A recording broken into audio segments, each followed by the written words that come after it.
Live from the local station, News 4 Jax starts now. In the past hour, President Biden outlined new steps to fight a surge in gun violence across the country. As we emerge from this pandemic, with the country opening back up again, the traditional summer spike may even be more pronounced than it usually would be. The president announced he is directing his administration to revoke the licenses of rogue gun dealers. Yeah, rogues, those are sellers who neglect to run required background checks or are caught willfully selling a weapon to someone that they shouldn't. The president says he'll also allow $350 billion in federal stimulus money to be used to fund police departments in areas that have recorded an increase in crime. The president also called on Congress to pass new gun control laws. News 4 Jax reporter Scott Johnson has been taking a closer look at violent crime in our city. He's joining us live in Jacksonville on the west side, near the scene of one of Jacksonville's latest shootings.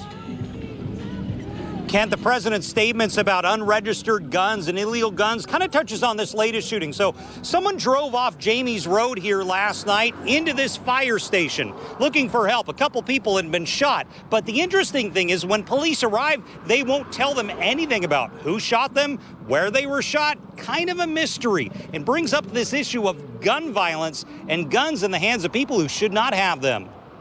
This is data collected by MajorChiefs.com. Crime stats put together by law enforcement personnel nationally. Look at all that red. Cities where violent crime has increased from 2020 to 21. There is good news locally, however. Jacksonville is in the black, with all categories lower than 2020 for the first 3 months, including homicide, rape, robbery, and aggravated assault. The city is throwing everything they can at programs to cut down on violence. First, there's the city's Cure Violence program. It's totally separate from JSO and sends ex-offenders into the streets to work with the community and try to stop violence. Then there's the state attorney's office programs like treatment courts for eligible defendants, the Keys to Drive program that ends fees for ex-offenders so they can drive to work again, and the juvenile civil citations program to give teens alternatives to arrest. The other part of this discussion, both nationally and locally, involves gun control. Cheryl Anderson is with Moms Demand Action, a gun control advocacy group. The highways and byways that are used in order to transport guns from one area to another, bypassing state regulations in the places that do have them, to using states that have lax gun laws.